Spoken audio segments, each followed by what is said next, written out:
안녕하세요. 반갑습니다. 이재진의 상하가랠리입니다. 상하가랠리 유튜브 채널에서는 시장에 100%는 존재하지 않아도 높은 확률의 종목들은 항상 존재한다는 말씀을 드리고 있습니다. 제가 오늘 준비한 영상은 시장 저점 이것만 보면 됩니다라는 주제로 오늘 영상을 준비했어요. 실제 시장에서 저점을 알기 위해서 하나만 보면 안 되죠. 하지만 우리 개인 투자자분들이 모든 것을 다 살펴볼 필요는 없잖아요. 살펴볼 수는 없잖아요. 그죠? 예. 우리가 경제 전문가가 아니기 때문에 완벽한 시장의 저점은 알 수가 없습니다. 하지만 저점 부근 정도는 알기 위해서 이것 하나는 꼭 알아야 된다라고 생각해서 오늘 영상을 준비했고요. 이것만 아셔도 시장에서 언제 저점 타이밍이 나올지 그것을 알아가실 수 있으니까요. 영상 끝까지 시청하시면서 어떻게 우리가 시장의 저점 타이밍을 알아갈 수 있는지 그 한 가지 기준을 알아가시면 좋겠습니다. 자, 그럼 본격적으로 시작해 보도록 할게요. 일단은 여러분들 최근 지금 이제 경제 시장의 메커니즘을 알아야겠죠. 주식 시장의 상승이 계속해서 이어지기 위해서 주식시장의 하락이 멈추기 위해서는 가장 첫 번째 미국의 금리 인상이 끝나야 됩니다. 근데 미국의 금리 인상이 계속된다는 이야기가 있죠. 잘못하면 기준금리가 내년 5%까지 올린다는 얘기가 있습니다. 왜? 물가가 안 잡혔기 때문입니다. 첫 번째, 미국의 소비자 물가 지수 이번 달 지금 10월 13일 날짜로 발표된 겁니다. 미국의 9월 소비자 물가 지수가 8.2%로 시장 전망을 상회했다는 내용입니다. 말 그대로 시장 전망 상회하게 되면서 물가가 안 잡혔다는 내용이죠. 물가가 안 잡히니까 자연스럽게 금리는 계속해서 올랐죠. 10년물 금리하고 2년물 금리도 올랐습니다. 올라가는 모습 보이시죠? 상승 추세에 있는 것을 확인할 수가 있습니다. 자, 이렇게 되면서 이게 금리가 올라간다는 소리는 사람들 투자자들이 금리 인상, 미국 페드, 미국 중앙은행이 추가적인 금리 인상할 가능성이 높다라고 보고 있는 거예요. 그래서 실제 주식시장에서 채권 이 금리가 상승하게 됐고 그로 인해서 주식시장도 하락하게 됐죠. 주식시장이 하락하게 되다 보니까 우리는 이런 걱정을 하게 됩니다. 도대체 계속해서 이어지는 하락 언제까지 지속될 것인가? 근데 여러분들께서 이것이 결국 이 금리 인상이 끝나기 위해서는 둘 중 하나는 끝나야 된다는 설명드렸죠. 가장 첫 번째 물가 상승이 끝나야 됩니다. 물가가 내리는 것까지 기대하지도 않아요. 그냥 가만히라도 있거나 지금 이제 조금씩 하락하는 모습이라도 좀 보여줘야 되는데 물가가 계속해서 올라가고 있는데 이 물가 상승이 끝난다라는 부분 조금씩 조정받기 시작한다. 고점을 찍고 조정받기 시작한다는 부분이고요. 두 번째는 경제 위기입니다. 그러니까 더 이상 금리 인상을 하지 못할 만큼 경제가 망가지게 되면 지금 현재 우리 금리 인상이 본격적으로 끝난다라고 보시면 될 것 같은데요. 둘 중에 첫 번째 물가가 안정되기 위해서는 어떻게 해야 되느냐? 가장 가능성 높은 거는요. 일단 서플라이 체인 부분에서의 변화는 바뀌지 않을 것 같고 중국 중심에서 지금 미국 중심하고 이제 동남아 중심으로 바뀌고 있잖아요. 그죠? 중국 이외의 지역으로 바뀌고 있는데 단기간에 만들어지진 않습니다. 그래서 가장 강력하게 최근에 물가의 상승이 조금씩 멈출 만한 가능성이 높은 이슈는 바로 우크라이나 전쟁입니다. 자, 근데 생각보다 전쟁이 길어지고 있죠. 근데 저도 최근에 '전쟁이 슬슬 끝나는 거 아니야?'라고 기대했을 만큼 굉장히 재밌는 이슈가 있었는데요. 이게 제 생각처럼 이어지지는 않았습니다. 최근에 일단 우크라이나 전쟁에 대한 흐름을 보여 드릴게요. 우크라이나 전쟁이 끝나면은 물가가 좀 안정되거든요. 근데 안정되지 않을 것 같아요. 일단 결론을 말씀드리면서 설명해 드리면 우크라이나 전쟁이요. 최근에 계속해서 우크라이나가 지금 현재 러시아에게 영토를 탈환하고 있었습니다.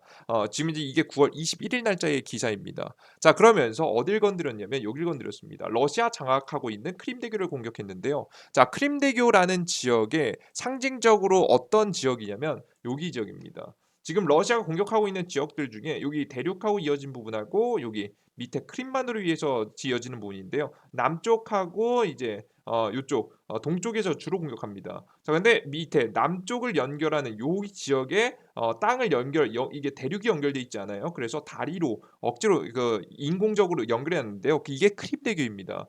그래서 이 남쪽 지역에 하나 유일하게 연결돼 있는 이 크림대교가 끊겨 버리게 되면요. 군수물 잘 조달할 수 없고요. 이 남쪽 지역을 뺏길 가능성이 매우 높겠죠. 러시아 입장에서는. 그죠? 자, 그렇게 되면서 이런 지역을 공격당하고 나니까 러시아 입장에서도 굉장히 충격적이었던 거죠. 그래서 잠시 동안 미사일을 공격할 굉장히 본토에도 굉장히 많이 하면서 반격을 하다가 갑자기 러시아가 전략을 바꿨습니다. 어떤 전략을 바꿨느냐? 요런 전략으로 바꿨어요. 재밌죠?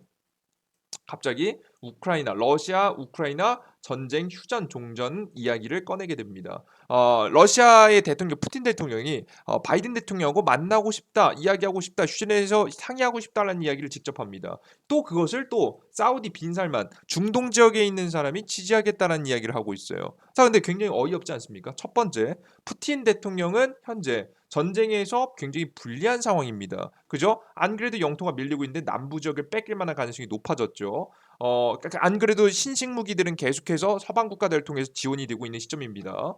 그래서 러시아가 굉장히 불리한 상황에서 갑자기 휴전 요청을 합니다. 그죠? 이상하죠, 여러분들. 그죠? 정말 힘이 있고 반격하고 자신들이 이길 수 있다면 빠르게 보복을 계속하면서 땅을 탈환해야 되는데 그렇지 않았죠. 그죠? 근데 갑자기 휴전 요청을 합니다. 저는 굉장히 이것보다 첫 번째 의심됩니다. 그런데 여기서 뒤에 있는 얘기를 보면요, 확실하게 휴전을 할 생각보다는 전쟁을 장기적으로 이끌어간다는 생각이 드는 게 이유가 뭐냐면 지금 사우디는 중동입니다. 중동 지역은요 기름을 파는 국가들이죠. 기름을 파는 국가들은요 원유 가격이 떨어져야 좋을까요? 상승해야 좋을까요? 당연히 상승해야 좋겠죠. 그죠? 그래서 최근에도 뭘 했습니까? 오펙 플러스를 통해서 원유 생산량을 하루에 200만 배럴을 감산시켰습니다. 그 이야기는 무슨 얘기냐면 원유 생산량을 감소시키면서 가격을 올라가게 만들고 싶다는 얘기예요. 원유 가격 상승을 유도하고 있다는 얘기죠. 원유 가격 상승을 유도하고 싶은 중동 지역 사람들이 과연 전쟁이 끝나기를 원할까요? 당연히 안 끝나길 원하죠. 이 오펙 플러스에는 러시아도 가입돼 있기 때문에 사실상 원유 가격이 떨어지면 안 좋은 사람들이 갑자기 종전을 외치는 겁니다. 말이 안 되죠. 그죠? 이해되세요, 여러분들? 이 최근에 이 감산 이슈 때문에 또다시 미국하고 지금 중동 지역하고 사이가 안 좋아졌단 말이에요. 그죠? 그래서 이 해당 뉴스를 보면요. 앞뒤가 안 맞습니다. 각 국가의 이윤 추구하고 정반대된 행동들을 하고 있는데요. 오히려 저는 그래서 무슨 생각을 하냐. 러시아라는 나라가 지금 이제 전쟁이 굉장히 불리해지게 되면서 협상이라는 좀 웃으면서 협상이라는 걸 이야기하게 되면서 시간을 벌고 싶어 한다라고 생각이 됩니다. 이런 이야기를 하니까 미국 입장에서 어떻습니까? 미국의 바이든 입장에서는 굉장히 웃기는 얘기죠. 갑자기 불리해지니까 협상하자고 합니다. 그죠? 지금 거의 무시했습니다. "난 하지 않겠다."라고 이야기를 했습니다. 그럼에도 불구하고 러시아가 현재 질척되고 있는 상황이긴 한데요. 계속해서 러시아가 그만큼 절실하다라는 부분, 전쟁을 중장기적으로 이끌어가고 싶어 한다라는 부분이 현재 느껴지고 있다라는 점 여러분께서 알아두시면 되겠습니다. 이해되셨죠? 그래서 가장 첫 번째, 전쟁은 생각보다 지금 끝나가는 게 아니라 길어질 것 같다라는 예상이 듭니다. 적어도 이번 연도 안에는 바로 협상이 이루어지진 않을 거라고 전 현재 보고 있어요. 이해되셨죠? 자, 그러면 첫 번째, 물가가 잡힌다라는 건 불가능할 것 같아요. 특히나 물가가 잡히기 위해서는 통화량이 줄어야 되는데요. 실제 미국의 통화량을 보시면요, M2입니다. M2라는 건 뭐냐면 요렇게 보시면 됩니다. 시중에 풀린 현금성 유동성을 나타내는 지표인데요. 이 유동성이 줄어들어야 지금 이제 화폐의 양이 줄어들고 화폐의 양이 줄어들어야 물가가 좀이라도 잠잠해지는데 화면에 보이시는 건 지금의 미국의 통화량입니다. 줄었어요, 안 줄었어요? 미국이 금리 인상하면서 쭉 줄어들길 예상을 했지만 코로나 바이러스부터 폭발적으로 증가하기 시작한 통화량은 줄지 않고 유지가 되고 있습니다. 그죠? 금리가 이렇게 많이 올라간데도 불구하고 계속해서 통화량은 고점에서 유지되고 있는 시점이다라고 보시면 될 것 같아요. 이렇게 통화량도 줄지 않은 상태에서 당연히 물가는 잡히지 않겠죠. 대한민국은 어떻느냐? 대한민국의 가계대출이 줄었다라는 이야기를 꽤 많이 들어보셨을 거예요.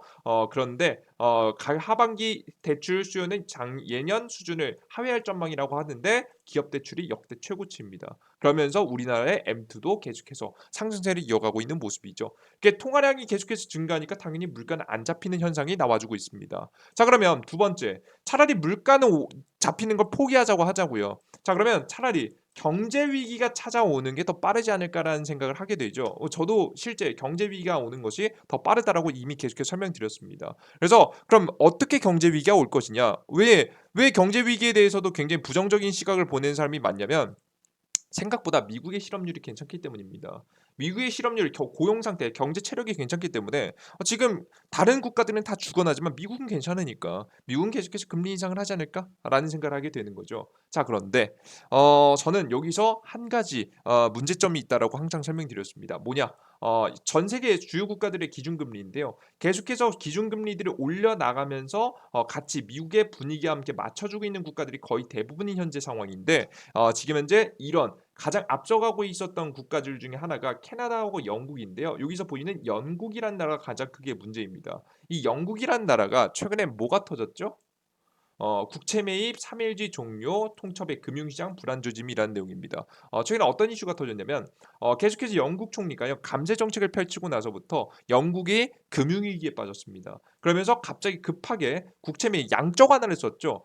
잘 짧은 시간이지만 양적 완화를 썼고요. 양적 완화 정책을 통해서 경제가 무너지지 않기 위해서 버티는 정책을 펼쳤었습니다. 그죠? 결국에는 뭘 한 거예요? 과거의 코로나 바이러스 때와 같이 통화량을 풀어내는 정책을 펼쳐내게 된 거죠. 또 돈 푸는 정책을 펼쳐냈고요. 지금 현재 이 국채 매입이 잠시 진행됐다가 멈추는데 멈추고 나서 또다시 위험에 빠질 만한 가능성이 제기되고 있습니다. 결국에는 기업들이 미국의 기조에 맞춰서 금리를 인상시키는 걸 못하고 다시 한번 꺾여 내려갈 가능성이 높아지고 있다는 소리입니다. 지금은 영국만의 이야기로 떠오르고 있지만 저는 지금 영국을 중심으로 해서 유럽에 이런 분위기가 퍼져나갈 가능성이 매우 높다라고 봐요. 자 그러면 영국뿐만 아니라 나머지 유럽이 흔들리는 게 왜 문제냐? 유럽이 가지고 있는 채권들 때문입니다. 미국의 국채들이 너무나 많이 가지고 있어요.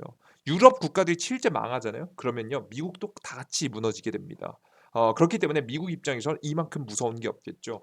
그래서 여러분들께서 이렇게 따라가지 못하는 현상들이 나올 가능성이 높아지게 되다 보니까 곧 있으면 미국이 유럽의 붕괴와 함께 어쩔 수 없이 내년 1분기 내년 2월 3월쯤부터는 금리 정책을 변경시킬 가능성이 매우 높아지게 된다라고 보시면 되겠습니다. 이해되셨죠? 그리고 미국의 양적 긴축도 이번 연도에 마감이 되기 때문에 초기 목적은 달성했어요. 어느 정도 달성한 시점이라서 내년도쯤이면 금리 정책을 어느 정도 바꾸지 않을까라는 예상이 조금 들고 있습니다.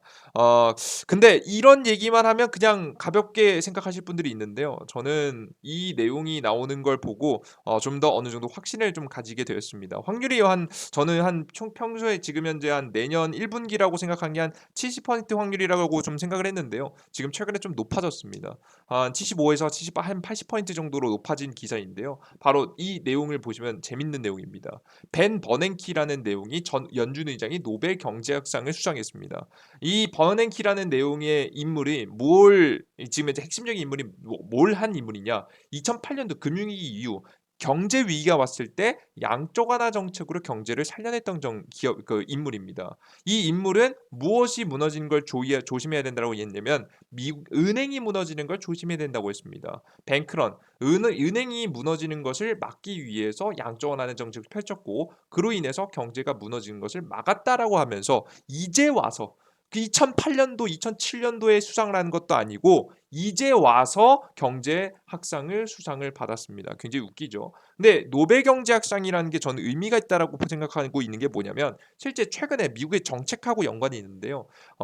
여러분들 최근에 2차 전지 관련해서 배터리 관련해서 노벨상을 수상자가 최근에 나왔었습니다. 2019년도 당시에 노벨상이 나왔는데요. 여기 보시면 리튬이온 배터리에서 2019년도 노벨 화학상들이 여러 한 세 분 정도가 노벨 화학상을 수상했습니다. 이 노벨 화학상을 수상한 다음에 바로 이어지는 정책이 뭐였죠? 미국의 전기차 정책이 나왔죠. 바이든 대우 정부를 기준으로 해서 정책이 나왔었죠. 이렇게 이 노벨상과 함께 다음 정책이 이어지는 경우도 굉장히 많습니다. 왜냐 이 반하는 이야기 전 세계 대세에 반하는 이야기가 노벨상에 나오진 않거든요. 그죠? 전 세계가 누가 봐도 이게 맞다라고 생각하는 방향성으로 노벨상이 수상이 되기 때문에 사실상 노벨 경제학상으로 이 전 버냉키가 임명이 됐다라는 것은 다음 경제 위기가 또다시 찾아왔을 때 또다시 금리 인상 그 양적 완화를 할 만한 가능성이 매우 높아지게 된다라고 보고 있는 거죠. 그래서 여러분들께서 관련된 이야기를 살펴보면서 역시나 지금 현재 또다시 돈이 풀릴 만한 가능성이 내년 1분기에 지속됐다라는 점을 여러분께서 꼭 알아두셨으면 좋겠습니다. 그래서 이런 얘기가 솔솔 나오고 있어요. 연준 금리 인상 늦출 수밖에 없는 이유 두 가지라는 내용입니다. 그래서 뭐 지금 이제 여기서는 찰스 슈와브가 어떤 이야기를 했냐? 11월 75bp 금리 인상을 예상하지만 중앙은행이 곧 긴축을 속도를 늦출 수밖에 없을 것이라고 강조했다. 최근 연준의 공격적인 긴축으로 미국 경제가 침체 국면에 빠졌고 이 과정에서 금융 시스템을 잠재적으로 불안정하게 만들었다는 게 기관의 평가이다. 지금 이제 슈와브에 따르면 국채 시장의 변동성을 측정하는 메릴 옵션 변동성 지수는 현재 153으로 이는 연준의 팬데믹 기간에 혼란을 진정시키기 위해서 금융 시스템 유동성을 지원을 시작한 지난 2022년도 3월 수준에 근접한 수준이다. 그만큼 경제가 위기에 빠졌다는 얘기죠. 지금 당장의 실업률은 괜찮다라고 이야기하고 있지만 조금씩 붕괴의 조짐을 보이고 있다 정도로 여러분께서 이해하시면 좋을 것 같습니다. 아시겠죠? 게다가 빠르게 상승하는 달러는 특히 신흥국 차입 비용을 증가시키기 때문에 대출이나 부채 상환하는 데 있어서 채무 불이행 위험이 높아진다라고 우려했다라는 내용이죠. 미국 이외의 다른 국가들이 터져나갈 만한 가능성들이 현재 나와주고 있는 겁니다.